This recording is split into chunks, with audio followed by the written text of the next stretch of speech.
Wonderful, wonderful, Jesus is to me. What is He? Counselor, the Prince of Peace, the mighty God is He. Oh, saving me, keeping me from all sin and shame. Wonderful is my Redeemer, praise His name. Let's just bow our heads and think of it. I once was lost, but now I'm found. I'm free from condemnation. Nations are breaking, no matter. Jesus gives liberty and a full salvation. He's saving me. He's keeping me from all sin and shame. Wonderful is my Redeemer, praise His name. Oh, wonderful, wonderful, Jesus is to me. Counselor, the Prince of Peace, mighty God, saving me, keeping me.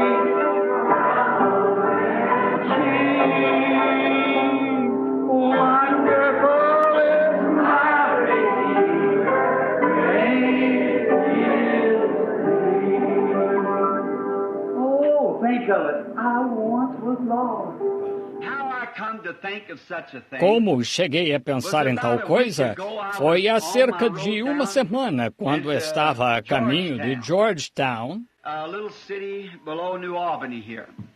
uma pequena cidade abaixo de New Albany, aqui. E havia rapazes na rua, pegando ofertas para selos de Páscoa. E comecei a pensar no selo da Páscoa. E pensei, o que é um selo de Páscoa? Por certo, significa mais do que esses rapazes pegando ofertas para um selo de Páscoa. E pensei, o que eles fazem com tais selos e com a contribuição que é tirada deles ou para eles? Eles são colocados, claro, esses selos, em cartas e tal. E é uma oferta voluntária para eles e serve para hospitalizar pessoas que tenham tuberculose e assim por diante e hospitalizá-los num lugar de descanso até morrerem. E pensei, com certeza a Páscoa tem mais do que isso, um selo da Páscoa. Significaria mais do que pôr uma pessoa num hospital para mantê-la confortável, o que isso é muito bom. Agora, não tenho nada contra isso. Deus as abençoe. Isso é uma coisa maravilhosa. Mas, ainda assim, parece que deveria ir um pouco além disso, sendo que a Páscoa significou tanto para a igreja cristã e para a nossa herança cristã, o selo da ressurreição. E como poderia um pequeno selo postal, tipo, tomar o seu lugar? Não poderia. Assim, comecei a pensar nisso. O que foi o selo da Páscoa? E foi assim que tive esta ideia de falar esta manhã sobre o selo da Páscoa. Agora, a Páscoa tem, e selos e tal, estão por toda a Bíblia. Nós os encontramos, são tão antigos quanto a Bíblia. Desde lá no Jardim do Éden, nós encontramos. E então vemos que qualquer coisa que encontramos em qualquer lugar da Bíblia remonta a Gênesis. Tudo começou em Gênesis. E então, eu estava pensando que o que eu tinha em mente como selo da Páscoa, então me perguntei por que ele foi tão rejeitado e como as pessoas o recusariam. Por que foi tão condenado? E eu estava pensando então que nem sempre é condenado e nem todas as pessoas o condenam. Mas Deus preparou um caminho para que o homem estivesse numa posição em que fosse obrigado a decidir. O homem não pode viver na Terra sem tomar uma decisão. Deus força essa questão a ele. Ele deve tomar uma decisão. E há um tempo quando você tem de tomar decisão sobre os estudos, tem de tomar decisão com quem vai se casar, e você tem de tomar decisões sobre diversas coisas. Mas no Jardim do Éden, onde tinha apenas 2 rapazes, a decisão foi imposta para que o homem se decidisse. E acho que isso acontece para mostrar seu verdadeiro caráter, o que ele é, para mostrar o que ele é por dentro. Agora, vemos que chegou o tempo entre Caim e Abel em que uma decisão foi obrigada. Porque o tempo da adoração tinha chegado e cada rapaz tinha providenciado uma forma de fazer a adoração a Deus. E se notarem, entre o certo e o errado, há apenas um pequeno sopro de diferença. E o errado, nos últimos dias, foi profetizado que estaria tão parecido com o certo que enganaria o próprio eleito, se fosse possível, entre o certo e o errado. Agora, quanto aos rapazes, quando foram aos seus altares e fizeram adoração... Agora, eu estava pensando em quantos altares esta manhã, em igrejas onde belas flores são postas nos altares. E tudo bem, não tenho nada contra isso, mas isso parece ser quase o fim da adoração. É colocar umas flores no altar, ou uma bela igreja, ou belas decorações, ou algo assim. E isso parece acabar com ela. E foi mais ou menos assim com Caim, porque ele trouxe os frutos do campo e fez seu culto a Deus e foi rejeitado porque não seguiu o caminho certo e preciso que Deus havia ordenado para ele seguir. Mas ele tinha feito sua oferta e feito tudo religiosamente como seu irmão, mas foi rejeitado. E porque foi rejeitado no lado espiritual, então isso fez com que ciúme surgisse nele, porque era ganancioso. Isso está no homem. Ele não pode deixar de ser o que é, porque nasceu nessa condição. O homem é representado no céu como pecador, por um pecador. Eu estava falando sobre isso um tempo atrás e alguém disse, então não é justo. Se devo ser representado pela desobediência de um homem, então não tenho chance. Eu disse, é verdade, porque você nasceu pecador, mas está representado. Você está condenado à condenação por representação. Bem, então, isso parece muito cruel, mas virando o lado, então, estamos ordenados à vida eterna por representação. Quando um nos representou para a morte, outro nos representou para a vida eterna. Assim, isso nos põe de novo diante do trono de novo. Todo ser humano volta ao mesmo lugar para fazer a nossa escolha. Mas aquela ganância que sempre houve, certo e errado. O errado tentando derrubar o certo. Começou no Éden e estendeu-se pelas eras. Estendeu-se até entrar nos assuntos nacionais. Entrou nos assuntos da igreja, estendeu-se para a vida doméstica. Ganância, tentando governar ou arruinar, tentando dominar, expulsar. E vemos isso operando em toda parte, e sempre tem a mesma coisa, tentando ser mais forte ou passar por cima. Em todo o Antigo Testamento, Deus, nos dias dos profetas lá atrás, tenho várias delas anotadas aqui, as quais não terei tempo de chegar. Mas Deus, nos dias dos antigos profetas, no meio de tudo, como Ele fez no Jardim do Éden, quando a verdadeira voz de Deus e a verdadeira adoração a Deus foram condenadas e expulsas e mortas, no jardim do Éden é a voz de Deus silenciada pela ganância e pelo ciúme. Tem sido assim na igreja desde então, tentando silenciar a verdadeira voz de Deus. Mas, se notarem, assim que a voz de Abel se calou na morte, Deus levantou Sete para ocupar o seu lugar, o que não foi nada menos que uma pré-Páscoa, uma pré-ressurreição, ou uma substituição até que a ressurreição viesse. Isso foi por um tempo. No decorrer do Antigo Testamento, encontramos isso se dando. Os profetas, Deus manteve sua voz viva com os profetas. Eles falaram a palavra de Deus e foram apedrejados. E assim que apedrejavam um e o enterravam, Deus levantava outro. E apedrejavam aquele e enterravam, Deus levantava outro. Ele sempre manteve uma testemunha sua viva. No decorrer das eras, ele tem mantido sua voz viva diante do povo desde o Éden. E agora vemos que é assim que Caim percebeu que tinha feito o que fez. Bem, ele saiu da presença de Deus e foi selado para longe de Deus através de uma marca colocada nele. Ele saiu, a Bíblia disse, do jardim do Éden, das portas do jardim ao oriente do Éden. Ele saiu, selado, marcado, saiu da presença de Deus. Que coisa!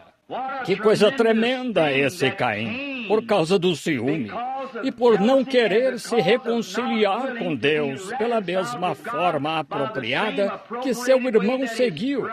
Deus disse a Caim: se adorares como Abel, farás bem.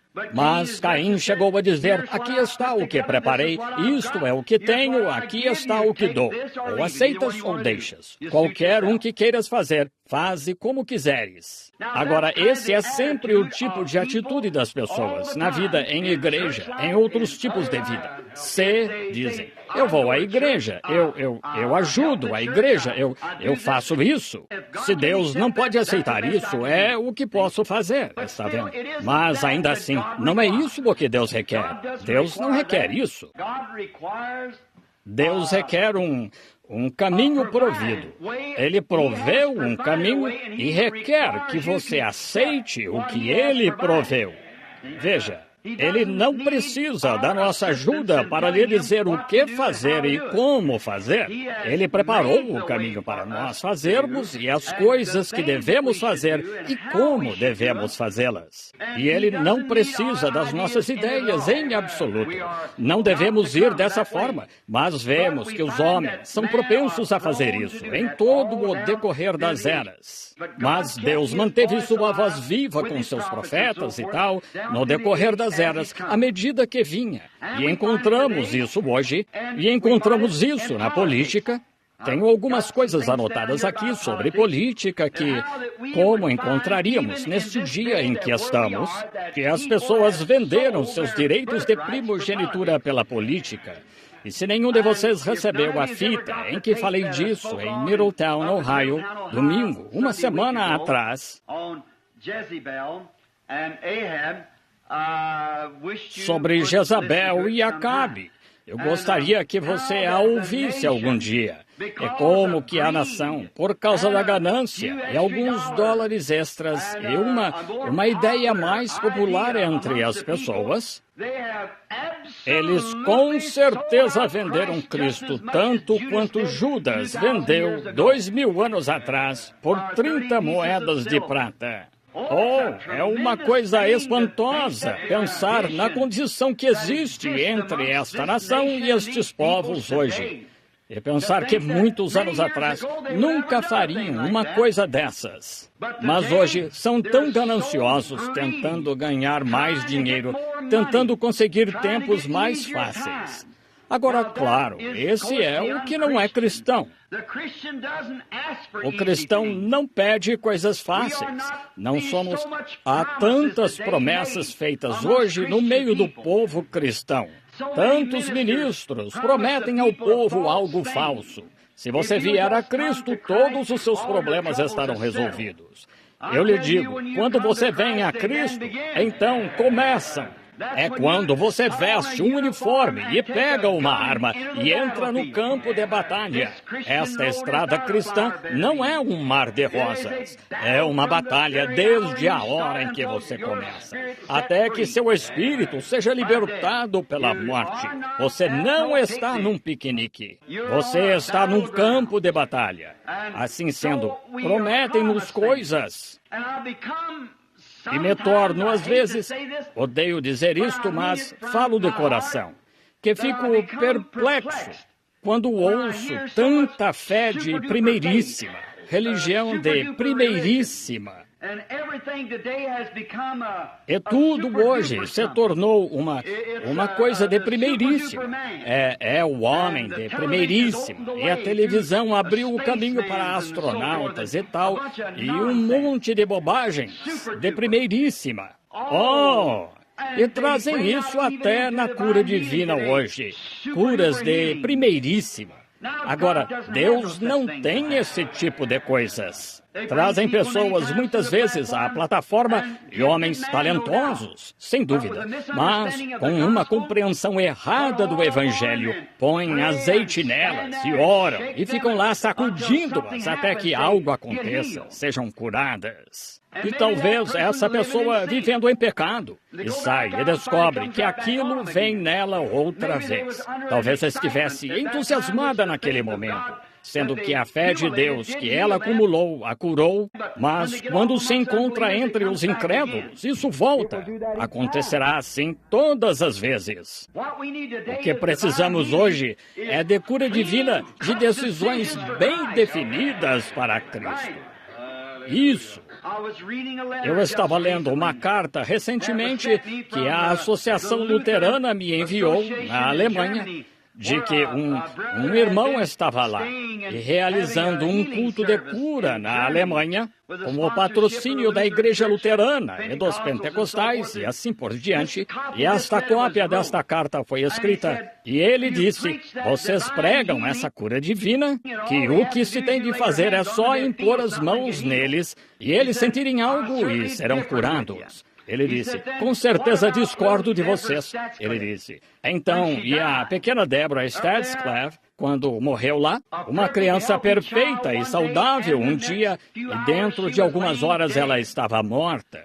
E todos vocês foram lá, e oraram, e a sacudiram, e a ungiram, e tudo mais para a cura, e não houve vida. O bebê jazia lá. Disse, então telegrafaram ao irmão Branham, e ele não disse nada até receber uma decisão bem definida de Deus, e então vir em nome do Senhor Jesus para falar a palavra. Agora, é disso que precisamos, receber uma decisão bem definida de Deus. É por isso que temos de vir, é por isso que batizamos em nome de Jesus Cristo. É uma decisão bem definida da palavra de Deus. É por isso que ficamos com as coisas que fazemos, porque são as ordens de Deus e o Evangelho de Deus, e temos de ficar com elas justamente como está escrita. Quer esteja de acordo, quer seja odiado, quer aconteça o que for, isso não tem nada a ver com ela. Deus quer decisões bem definidas. E como pode fazer isso quando você sabe que está errado para começar? Você não pode ter uma decisão bem definida de Deus. Como você pode vir e pedir cura divina quando sabe que seu coração não está certo com Deus para servi-lo? Veja, você quer sair e fazer as coisas que estão no mundo.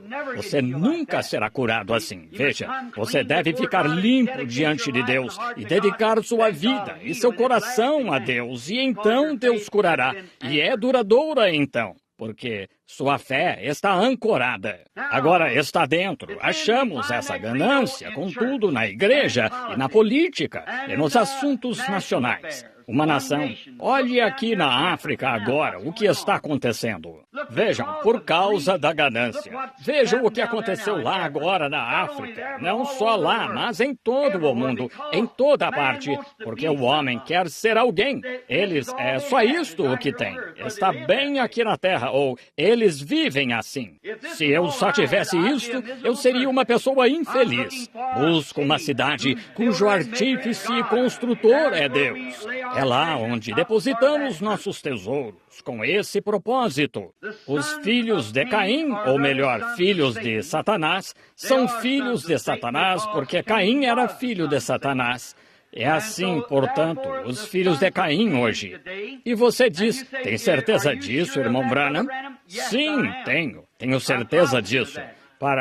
Ouça, Jesus, quando esteve aqui na terra, ele logo disse àqueles líderes religiosos, sois de vosso pai o diabo. No entanto, eram piedosos, e eram religiosos, e eram eruditos, e tinham grandes edifícios, tinham grandes igrejas, e tinham grandes bolsas de estudo, e sacerdócio, e ordens e tal. Mas falharam em reconhecer quem era Cristo. Eles não conseguiram perceber o seu dia. E como fizeram então, fazem agora exatamente igual. Eles falham em perceber o dia em que estamos vivendo e as coisas que Deus está fazendo. Agora vemos, portanto, colocaria, se aqueles líderes religiosos... Agora, aqui está. Se aqueles líderes religiosos naquele dia foram chamados de filhos do diabo, sabemos então que foi o diabo no princípio quem inspirou Caim a perseguir seu irmão e a matá-lo. É a mesma coisa que aconteceu com aqueles mesmos líderes que perseguiram Jesus Cristo e o mataram. Eles foram obrigados a tomar uma decisão igual a como foram obrigados lá no Jardim do Éden. Foram obrigados a tomar uma decisão. Bem, e quanto a isto? Os filhos de Caim, os filhos de Satanás. Você diz, isso aplica-se às nações? Quando Satanás levou Jesus ao cume do monte para ser tentado, mostrou-lhe todos os reinos do mundo. Agora, era tudo o que era, e tudo o que seria, todos os reinos de todo o mundo. E ele disse, estes são meus, e faço com eles o que quero. Posso fazê-los lutar, posso fazê-los fazer isto ou qualquer outra coisa. E requereu os reinos do mundo para que possamos ver como a ganância e o egoísmo entram na política. Está vendo? Podemos ver então onde está na igreja e nos líderes da igreja, onde a ganância e o egoísmo entram na igreja. Agora, note aquela mesma antiga ganância que começou no Jardim do Éden, que colocou um selo ruim em um e o selo certo em outro. Chegou aos tempos de nosso Senhor Jesus. Quando esteve aqui na terra, foi-lhe dado um julgamento pelo que se chamava justiça, tribunais de justiça. Que escárnio injusto foi. Não havia nada que pudessem achar contra ele. Esse foi o lado político. Eles não puderam achar nada contra ele. Até o próprio Pilatos disse, não acho culpa nele. E então vem a igreja. Eles são obrigados agora a tomar uma decisão.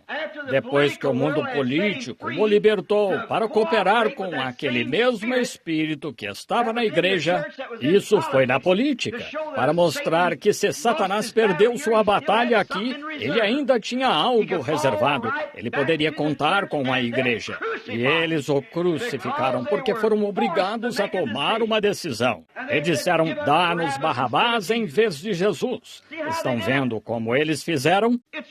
Está bem diante dos nossos olhos hoje a mesma coisa, e esteve e sempre estará obrigado a tomar uma decisão.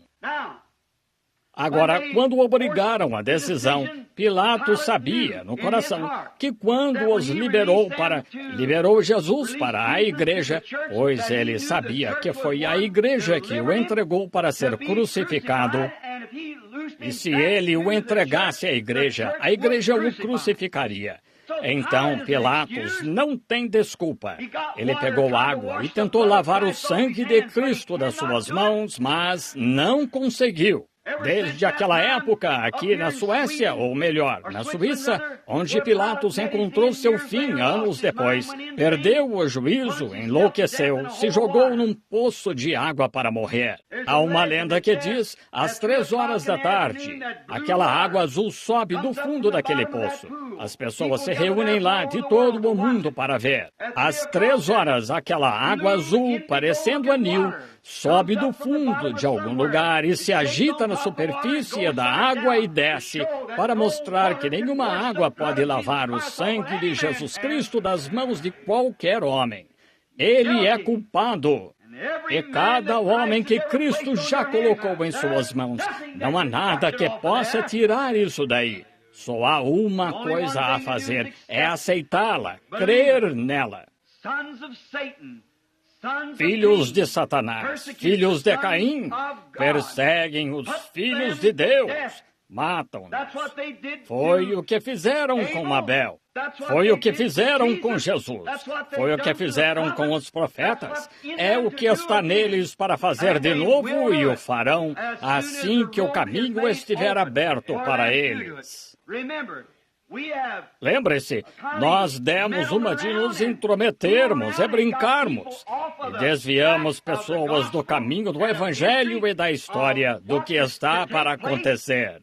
E estamos aqui diante disso outra vez, bem aqui em nossa nação, e não há nada que possamos fazer.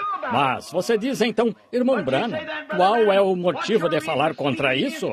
Não mais do que eu poderia parar o pecado. Posso pôr minha voz contra isso. E é exatamente o que eu estou fazendo agora contra o pecado e contra o erro. Erramos e vamos colher o que plantamos. Exatamente. Desde Middletown, houve uma audiência. Reuniram um sacerdote, um pregador batista e um pregador presbiteriano, consultando sobre fundos para uma escola, e o sacerdote concordou que os protestantes pagavam impostos igual aos católicos e que os fundos fossem doados a ambos os lados, e disse, o que devemos fazer é criar uma escola católica. Run all sin and shame right above it. Oh, wonderful is my Redeemer, praise